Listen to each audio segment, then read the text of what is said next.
حضرت عبداللہ بن عمر رضی اللہ تعالی عنہما روایت کرتے ہیں کہ سرکار دو عالم صلی اللہ علیہ وسلم نے فرمایا کہ دعا فائدہ دیتی ہے ان مسائل میں جو اتر چکے ہیں اور ان مسائل میں بھی جو ابھی آئے نہیں۔ اے اللہ کے بندو، دعا کو لازم پکڑو۔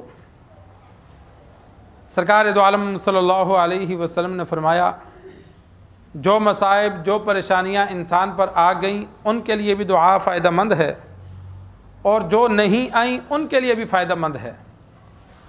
کہ جو وبائیں انسان پر آئی نہیں ہیں لیکن انسان اللہ تبارک و تعالی سے دعائیں کرتا ہے، عافیت مانگتا ہے، تو بسا اوقات جو آنے والی مصیبت اور پریشانی ہوتی ہے دعا کی بدولت اللہ اسے دور کر دیتا ہے۔ اور جو وبائیں، جو پریشانیاں انسان پر آ چکی ہیں، اگر انسان دعا کرے تو دعا کی وجہ سے اللہ اس پریشانی کو دور کر دیتا ہے، کوئی سبب بنا دیتا ہے، کوئی حل بنا دیتا ہے جس سے وہ تکلیف، وہ مصیبت دور ہو جاتی ہے۔ اور اگر مقدر میں لکھا ہو کہ مصیبت نے دور نہیں ہونا تو اللہ انسان کو صبر کی توفیق دیتا ہے کہ انسان پر کوئی مصیبت، پریشانی آئی ہے یا بیماری کوئی ایسی لگ گئی تو پھر وہ گلے شکوے نہیں کرتا بلکہ اس پر صابر رہتا ہے، جس کی وجہ سے اگلے جہاں اسے اللہ اجر عطا فرمائے گا۔ تو دعا کا فائدہ ہے، ہر حال میں فائدہ ہے، انسان اللہ سے دعا مانگے۔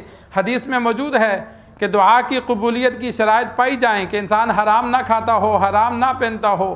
حرام کھانے والی کی دعاؤں کو اللہ قبول نہیں فرماتا، تو دعا اللہ تبارک و تعالی قبول فرماتا ہے۔ انسان کے لیے جو چیز بہتر ہے وہ مانگ رہا ہے تو بسا اوقات اللہ وہی دے دیتا ہے، بسا اوقات اللہ تبارک و تعالی وہ بہتر نہیں ہوتی، اس سے بہتر دے دیتا ہے۔ انسان کچھ مانگتا ہے، اس کو نہیں بہتر، اللہ کو پتہ ہے یہ اس کے لیے نقصان دہ ہے۔ اور اسی طرح بسا اوقات اللہ تبارک و تعالی آنے والی مصیبت کو جو مانگ رہا ہے اللہ وہ نہیں دیتا، اللہ کو علم ہے یہ مصیبت آ رہی ہے، دعا کی وجہ سے رب وہ مصیبت ٹال دیتا ہے۔ اور اسی طرح اگر دنیا میں دعا قبول ہوئی لیکن اللہ نے دیا کچھ نہیں تو حدیث میں موجود ہے کہ اللہ دعا کو آخرت کے لیے ذخیرہ بنا دیتا ہے۔ انسان شہادت کی دعا مانگتا رہا، حج کی مانگتا رہا، دنیا میں اللہ نے توفیق نہ دی تو میدان حشر میں اس کے اعمال نامے میں سارے کام لکھے ہوں گے جن کے لیے وہ دعائیں کرتا تھا۔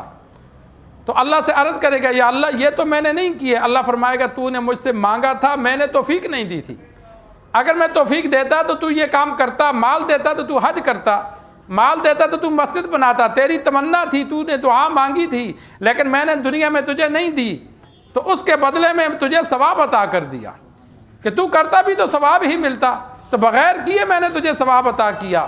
اور ایک روایت میں موجود ہے کہ اگلے جہاں انسان جب دعاؤں کے بدلے نیکیاں دیکھے گا تو اس وقت کہے گا کاش کہ دنیا میں میری کوئی دعا قبول ہی نہ ہوتی، کہ دنیا میں جو بدلہ مل گیا وہ تو یہیں ختم ہو گیا، اور جو بدلے میں ثواب ملے گا وہ اگلے جہاں۔ تو صرف ایک دو دن دعا نہ مانگی جائے، جتنا مشکل کام ہو اتنی زیادہ دعائیں مانگی جائیں، بار بار مانگا جائے، بار بار مانگا جائے، 1 سال نہ صحیح، 2 سال نہ صحیح، چند سالوں میں اللہ قبول کر لیتا ہے، بعضیں تو 1 مہینے میں، 2 مہینے میں قبول ہو جاتی ہیں، اللہ کی مرضی ہے۔ لیکن جب انسان ایک کام کرنا چاہتا ہے تو بار بار مانگے۔ امام بخاری رحمہ اللہ بچپن میں نابینا ہو گئے، ان کی بینائی چلی گئی، ماں نے ہر طرح سے علاج کرایا، باپ فوت ہو چکا تھا، ہر طرح سے علاج کروانے کے باوجود وہ ٹھیک نہ ہو سکے، تو پھر ماں ہر وقت اکثر مصلی پہ رہتی، نماز پڑھتی، اللہ سے دعا کرتی، نماز پڑھتی، اللہ سے دعا کرتی کہ یا اللہ یہی تو بیٹا ہے۔ ایک دن سوئی تو خواب میں ابراہیم علیہ السلام کی زیارت ہوئی، ابراہیم علیہ السلام نے فرمایا اے نیک عورت جا، اللہ نے تیری سن لی، تیرے بچے کی بینائی اللہ نے واپس کر دی۔ امام بخاری، امام کی والدہ اٹھیں، صبح جب بچے کو دیکھا تو بچے کو نظر صحیح آنے لگ گیا۔ یہ امام بخاری نبینا تھے، چند دن بعد جب پیدا ہوئے کچھ دنوں کے بعد نبینا ہو گئے تھے۔ ماں نے اتنی دعائیں مانگی کہ اللہ تبارک و تعالی نے بینائی واپس کر دی۔ کراچی کے ایک بندے کا واقعہ ہے، اس کی بیگم ایک محفل میں چلی گئی تو وہاں مولانا صاحب نے بیان کیا کہ انسان جب اللہ سے مانگے اور مانگ مانگ کے اللہ کو مجبور کرے تو اس کا کام ہو جاتا ہے، اور یہی واقعہ سنایا۔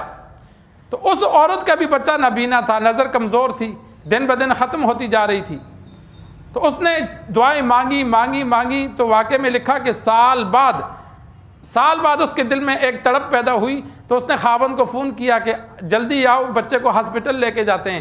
اس نے کہا تجھے کیا ہو گیا؟ اس نے کہا نہیں، بس میرا دل آج کر رہا ہے۔ دل میں ایک اطمینان آیا کہ لگتا ہے اللہ نے دعا قبول کی۔ بچے کو لے کر ہاسپٹل گئی، آنکھوں کا معائنہ کروایا، ڈاکٹر نے کہا دونوں آنکھیں اللہ نے ٹھیک کر دی۔ یہ 2 سال پہلے کراچی کا واقعہ ہے۔ تو یہ ایک اللہ سے مانگنے کا ہے کہ انسان کسی بھی سلسلے میں جب اللہ سے مانگتا ہے، شدید مانگتا ہے، جس طرح بچہ ماں باپ سے مانگتا ہے نا، تو وہ تب باز آتا ہے جب اس کو چیز مل جاتی ہے۔ جب تک چیز نہیں ملتی وہ ضد پہ اڑ جاتا ہے۔ تو جب انسان اس طرح اللہ تبارک و تعالیٰ سے خشوع اور خضوع کے ساتھ مانگتا ہے تو اللہ تبارک و تعالیٰ بسا اوقات دنیا میں کرم فرما دیتے ہیں۔ اللہ کے ہاں تو کوئی مشکل نہیں ہے۔ اللہ سے دعا ہے اللہ ہمیں دین سیکھ کر، سمجھ کر عمل کرنے کی توفیق عطا فرمائے۔